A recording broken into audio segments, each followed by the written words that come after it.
News bioscope देख रहे हैं आप। मैं हूं आपके साथ नवीन गुप्ता। ऑस्ट्रेलिया में खेली जा रही बॉर्डर गावस्कर सीरीज के चौथे टेस्ट मैच में भारतीय टीम को करारी हार का सामना करना पड़ा है। चौथे टेस्ट में ऑस्ट्रेलियन टीम ने, कंगारू टीम ने भारत को 184 रनों की करारी हार थमाई है। 340 रनों के लक्ष्य का दूसरी पारी में भारतीय टीम पीछा कर रही थी और 155 रनों पर पूरी भारतीय पारी जो है वो सिमट जाती है और चौथा टेस्ट जो है वो इस तरीके से ऑस्ट्रेलिया के नाम हो जाता है। इस पूरे मैच पर चर्चा करेंगे, क्या हार के प्रमुख कारण रहे, कहां भारतीय बल्लेबाजी इस बार फिर चूकती नजर आई। हमारे साथ हमारे क्रिकेट एक्सपर्ट राकेश रंजन जी इस चर्चा में जुड़े हुए हैं। राकेश जी, फिर से शर्मनाक हार, 184 रनों की बड़ी हार। हालांकि तीसरे दिन से ही हमें यह लग रहा था कि अब मैच खिंच रहा है, लेकिन फाइनली देखिए अब 184 रनों की एक और बड़ी हार भारत को झेलनी पड़ी है। ये कहना पड़ेगा कि अगर हम इस चौथे क्रिकेट टेस्ट मैच की बात करें तो दोनों टीमों में बेटर टीम ऑस्ट्रेलिया थी और बेटर टीम ही जीती है, इसलिए इस बात से आप संतोष कर सकते हैं।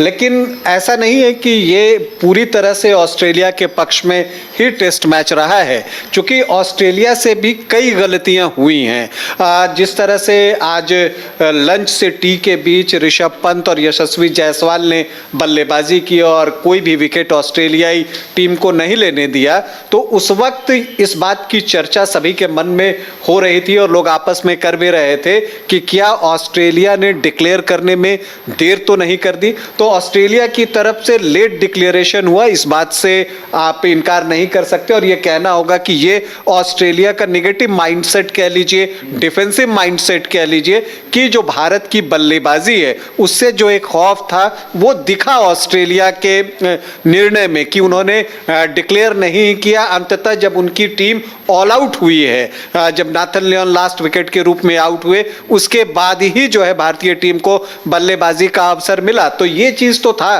कि ऑस्ट्रेलिया के मन में भी वो डर था।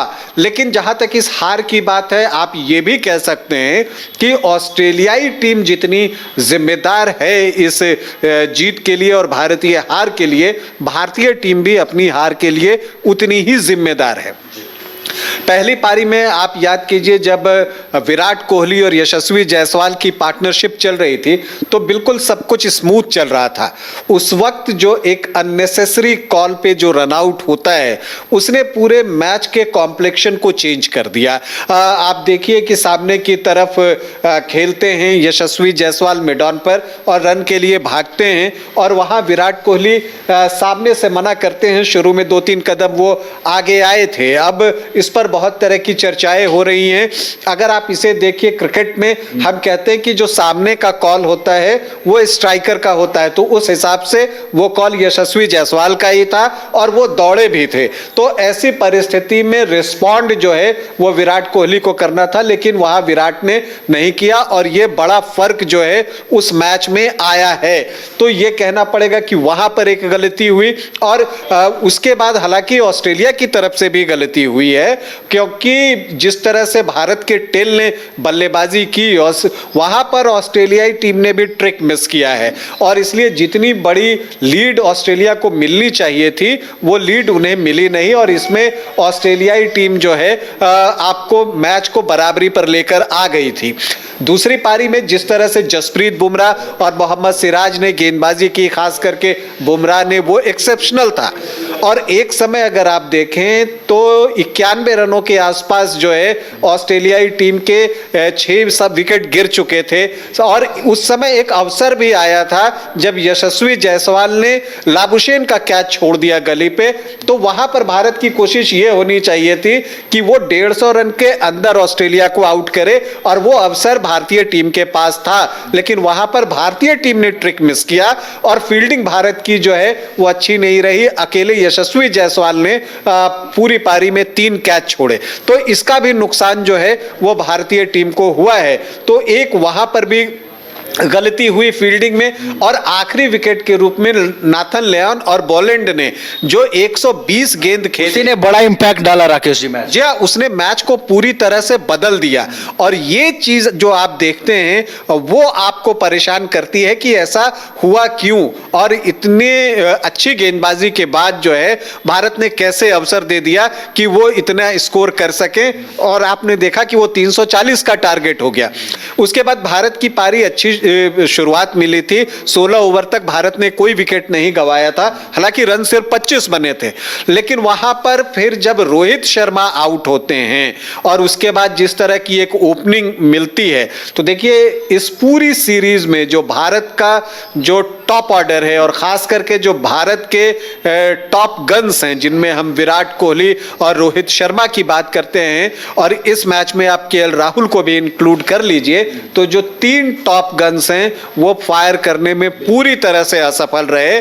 और रोहित शर्मा की तो स्थिति ये है कि इस सीरीज में वो अब तक 31 रन ही बना सके हैं, जबकि जसप्रीत बुमराह ने 30 विकेट लिए हैं।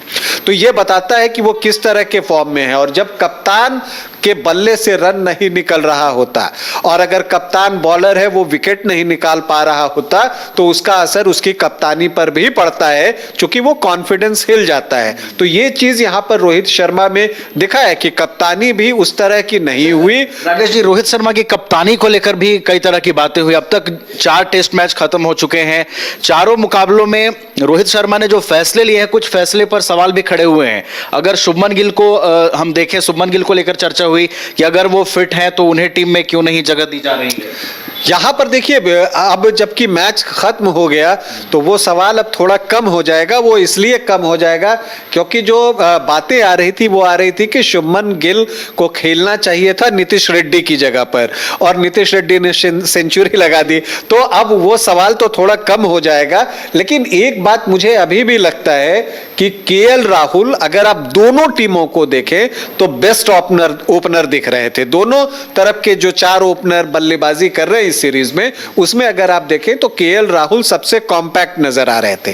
तो जो बल्लेबाज आपका सबसे ज्यादा कॉम्पैक्ट नजर आ रहा था, उसके बैटिंग ऑर्डर के साथ छेड़छाड़ क्यों की गई? और ये छेड़छाड़ सिर्फ इसलिए की गई कि रोहित शर्मा ओपन में आ सके। आखिर ये ओपन की पोजीशन रोहित शर्मा से छिनी कैसे थी? रोहित शर्मा ने खुद यह निर्णय लिया था कि वो ऑस्ट्रेलिया पहला टेस्ट मैच खेलने नहीं जाएंगे। ये उनका निर्णय था। अब उनकी जगह अगर किसी को अवसर मिला और उसने अपने आप को प्रूव कर दिया है, तब तो फिर उनकी जगह बनती है ओपन में। आप इस तरह से जो अच्छे फॉर्म में है उसका बैटिंग ऑर्डर अगर आप चेंज करते रहेंगे तो उसको परेशानी होगी। और केएल राहुल इस मामले में दुर्भाग्यशाली रहे हैं कि उनका बैटिंग ऑर्डर अगर आप देखें तो अक्सर आपको चेंज होते हुए दिखेगा। कभी वो ओपनिंग करेंगे, कभी 3 पर खेलेंगे, कभी 5 पे, कभी 6 पे। तो एक स्टेबल बैटिंग ऑर्डर उनको मिलता नहीं है। और इसकी एक वजह यह भी है कि चूंकि वो इतने ज्यादा टैलेंटेड हैं कि जो कप्तान होता है वो उनको प्लेइंग 11 में रखने का जो लोभ है वो संवरण नहीं करता, और इसलिए वो सोचता है कि अगर ये कहीं एडजस्ट हो जाए तो इनको एडजस्ट कर दो, अगर कुछ ना हो तो विकेट कीपिंग में एडजस्ट कर दो। तो ये जो चीज है वो देखना होगा। लेकिन अगर इस टेस्ट में आप देखते हैं, जब हम पहली पारी की बात कर रहे थे जहां यशस्वी जायसवाल का रनआउट था, तो इसके अलावा अगर आप देखें तो ऋषभ पंत का विकेट, जो पहली पारी में जिस तरह से उन्होंने विकेट थ्रो किया, लोग कहते हैं कि ऋषभ पंत के खेलने का ये तरीका है।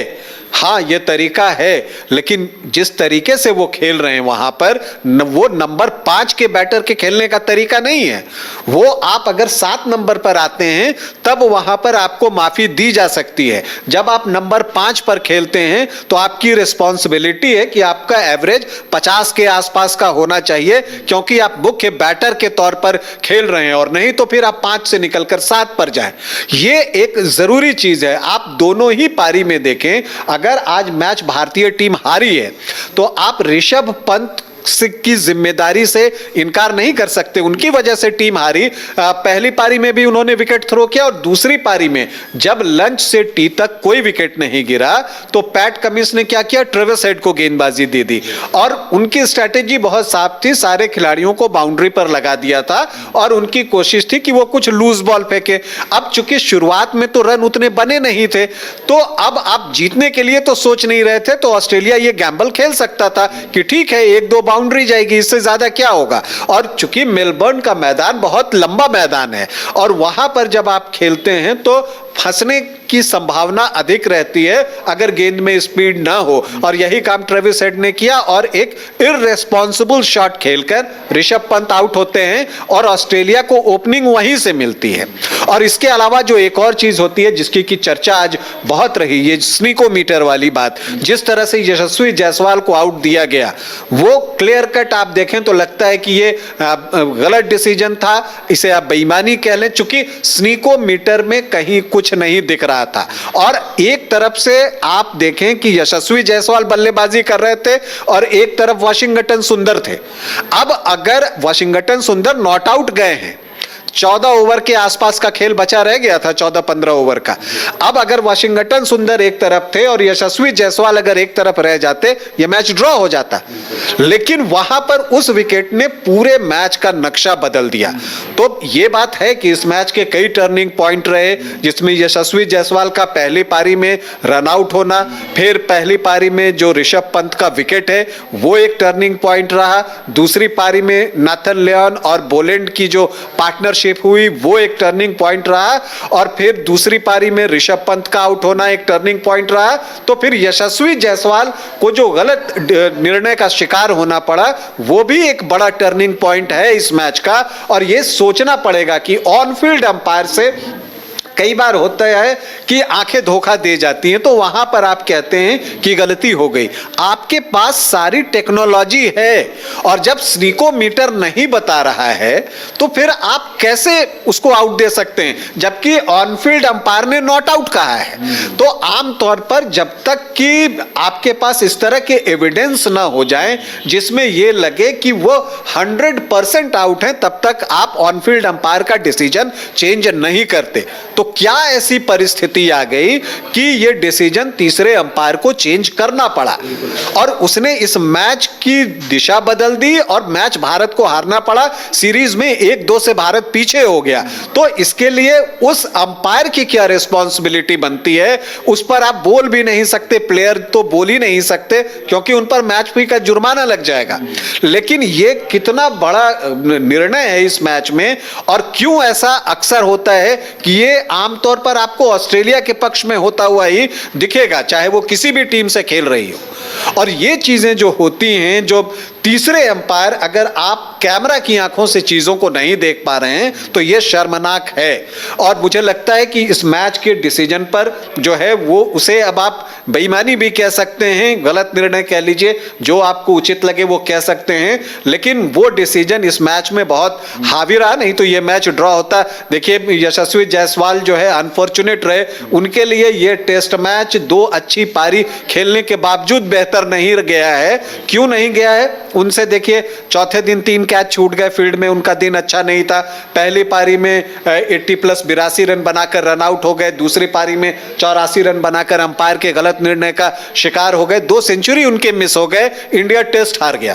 तो ये चीजें जो है अंपायर को अब सीखना चाहिए, या तो फिर चूंकि उसके बाद जब आकाशदीप आउट हुए हैं तो उस वक्त स्नीकोमीटर बता रहा है कि कुछ डिविएशन है, लेकिन अगर आप उसे नंगी आंखों से देखें तो लगता है कि कोई डिविएशन नहीं है।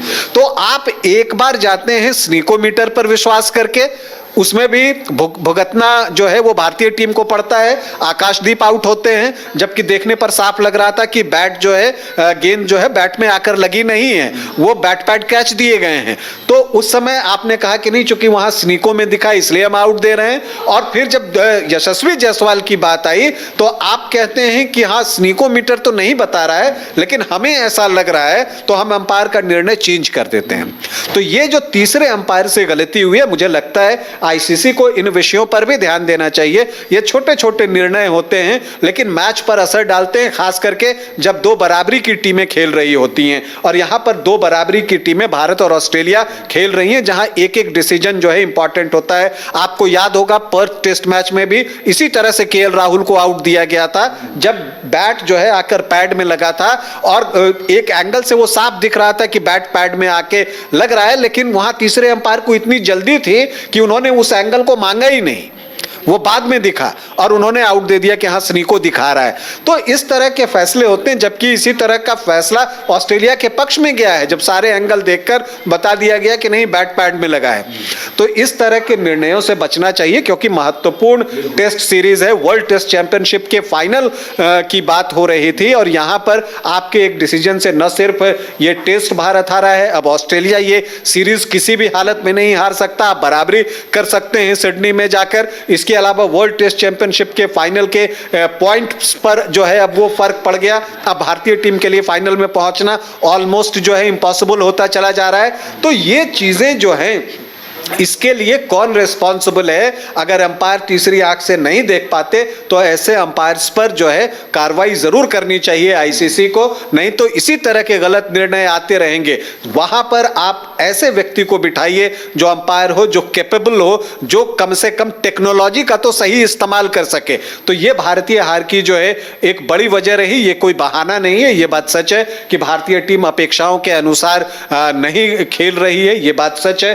भारत के जो टॉप गन्स हैं वो फायर नहीं कर रहे हैं, ये बात भी सच है। क्योंकि आप देखिए एक जो बड़ा राकेश जी, एक छोटी सी चीज समझना चाहेंगे, आप टॉप गन्स की बात कर रहे हैं, जिस तरीके से अब तक बल्लेबाजी हुई है, एक संकेत भी है कि अब टॉप गन्स से इतर हटके हमें सोचने की जरूरत है और जब आखिरी टेस्ट में टीम इंडिया उतरेगी तो हो सकता है टॉप गन्स के पोजीशन में आप कोई बदलाव देखें। देखिए आखिरी टेस्ट मैच में मुझे तो नहीं लगता कि कोई बदलाव आपको दिखने जा रहा है टॉप गन्स की पोजीशन की। जहां तक बात है, रोहित शर्मा फिर से आपको ओपनिंग करते हुए दिखेंगे, विराट कोहली नंबर 4 पर ही दिखेंगे आपको, और राहुल को एक बार फिर से 3 पर बल्लेबाजी करनी पड़ेगी। अब शुभमन गिल के लिए मुश्किल हो जाएगी कि नीतीश रेड्डी ने पहली पारी में शतक लगा दिया है, क्योंकि अब इतना बड़ा सेक्रीफाइस रोहित शर्मा करते या नहीं कि अपनी जगह शुभमन गिल को टीम में डालते हैं, ये मुझे दिख नहीं रहा है। और हाँ, ये हो सकता है कि इस सीरीज के बाद, आमतौर पर ऑस्ट्रेलियाई सीरीज के बाद जो है कई खिलाड़ी संन्यास लेते हैं, ये परंपरा और प्रचलन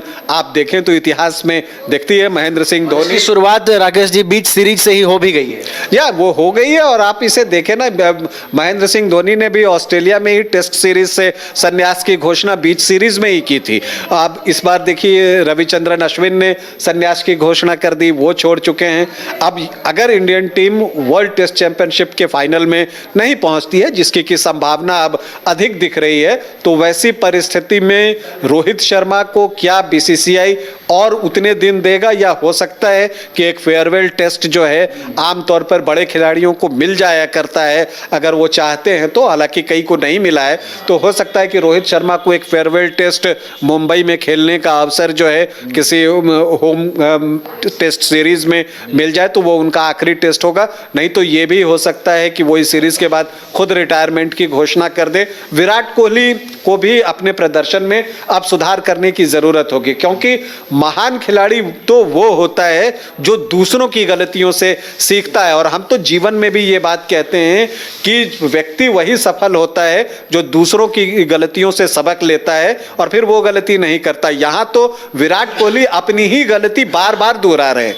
आउटसाइड दी ऑफ स्टिक उनके लिए ऐसा माइंड में बैठ गया कि वो जाते हैं, एज करते हैं, मतलब एक वो लगता है कि रिप्ले हम देख रहे हैं। तो विराट कोहली पर को इस पर वर्कआउट करने की जरूरत है, और अगर नहीं कर पा रहे हैं तो उनके लिए भी निर्णय लेने का समय आ गया है। क्योंकि देखिए कई टैलेंटेड प्लेयर्स बाहर में इंतजार कर रहे हैं। आपने अभी खुद कहा कि शुभमन गिल बाहर बैठे हुए हैं, तो आप का जो फ्यूचर है उस पर तो आपको इन्वेस्टमेंट करना होगा ना। अगर उनके इन्वेस्टमेंट का टाइम इधर कंज्यूम हो जाता है तो फिर उन पर आप कब इन्वेस्ट करेंगे? क्योंकि कोई भी जब नया खिलाड़ी आता है उसको सेटल डाउन होने में थोड़ा वक्त लगता है। आप उसको 4, 5, 7 टेस्ट मैच देते हैं, तो अगर 4, 5, 7 टेस्ट मैच ये लोग ले लें और फिर 4, 5, 7 टेस्ट मैच वो लोग ले लें, तो 1.5 साल 2 साल तो ऐसे ही निकल जाएगा भारत का। तो इसलिए ये चीजें जो है अब निर्णय लेने का समय आ गया है। बीसीसीआई भी हार्श डिसीजन लेने के लिए जानी जाती है कई बड़े खिलाड़ियों, क्योंकि देखिए जब छूटता है तो वो आसान तो होता नहीं, क्योंकि ये खिलाड़ी कोई छोटे खिलाड़ी हैं नहीं, महान खिलाड़ी हैं। और विराट कोहली हो या रोहित शर्मा हो, उनके बारे में कहने के लिए हम लोग बहुत छोटे हैं। लेकिन जो निर्णय है, अगर as a test opener Virat Kohli का अभी एवरेज अगर पिछले 8-10 टेस्ट मैच में 10 रनों का है, तो हम भले उनकी टेक्निक को न देख सकें, आंकड़े तो देख ही सकते हैं कि वो बिल्कुल भी टेस्ट ओपनर की जैसा नहीं दिख रहा है और यही हाल विराट कोहली का है। तो विराट कोहली का भी प्रदर्शन इस सीरीज में एक जो पहले टेस्ट में सेंचुरी आई वो भी मुझे लगता है कि इसलिए आ गई कि उस पारी में भारत को अच्छी शुरुआत मिल गई थी, 200 रनों की पहली विकेट की पार्टनरशिप हो गई थी। तो ये बहुत सारे सवाल हैं जो कि उठ रहे हैं और मुझे लगता है कि अब इस पर भी एक निर्णय लेने का समय आ गया है। अब हालांकि अभी एट प्रेजेंट हम इस सीरीज पर फोकस कर रहे हैं जहां भारतीय टीम 1-2 से पीछे है। सिडनी टेस्ट देखिए भारत के लिए बहुत महत्वपूर्ण है। हालांकि सिडनी में माना जाता है कि वहां जो विकेट है वो कई बार स्पिनर्स को मदद करती है, तो उस लिहाज से भारत के लिए बेहतर अपॉर्चुनिटी है कि वो वहां पर सीरीज को स्क्वायर करे, क्योंकि अगर वो सीरीज को स्क्वायर कर लेती है तो जो बॉर्डर गावस्कर ट्रॉफी है वो भारत के पास ही रह जाएगी सीरीज बराबर पर समाप्त होने के बावजूद, क्योंकि भारत ने पिछली सीरीज जीती थी तो रूल के अनुसार जो ट्रॉफी है वो भारत के पास ही रह जाएगी। तो अब वो देखते हैं कि भारतीय टीम अगले टेस्ट में कैसा प्रदर्शन करती है। चलिए, तो अगले टेस्ट का इंतजार है। 3 जनवरी से सिडनी में भारत और ऑस्ट्रेलिया के बीच बॉर्डर गावस्कर सीरीज का आखिरी टेस्ट मैच खेला जाएगा। हम इस मैच की बात कर रहे थे, चौथे टेस्ट मैच की, जो मेलबर्न में खेला गया, जहां भारतीय टीम का एक बार फिर से निराशाजनक प्रदर्शन दिखा। हमने मैच के तमाम पहलुओं पर बात की, कहां चूक हुई और जो टर्निंग पॉइंट रहे वहां भारतीय टीम ने किस तरीके की गलतियां की। गलतियां हालांकि ऑस्ट्रेलिया की ओर से भी देखने को मिली, लेकिन उन्होंने बेहतर तरीके से उससे सीखा और जो टीम गलतियों से सीखती है मैदान पर उसी का प्रदर्शन बेहतर होता है। तो चौथे टेस्ट के बाद 2-1 से इस सीरीज में ऑस्ट्रेलिया की टीम ने बढ़त बना ली है। सीरीज का आखिरी मुकाबला जो है वो सिडनी में 3 जनवरी से खेला जाएगा और वो मुकाबला निर्णायक होगा। निर्णायक इसलिए होगा क्योंकि भारतीय टीम इस इरादे से उतरेगी कि सीरीज को बराबर किया जाए, वहीं kangaroo team border Gavaskar series पर कब्जा जमाने की कोशिश में उतरेगी। फिलहाल हमारा साथ इतना ही। आप देखते रहिए न्यूज़ 22 को। नमस्कार।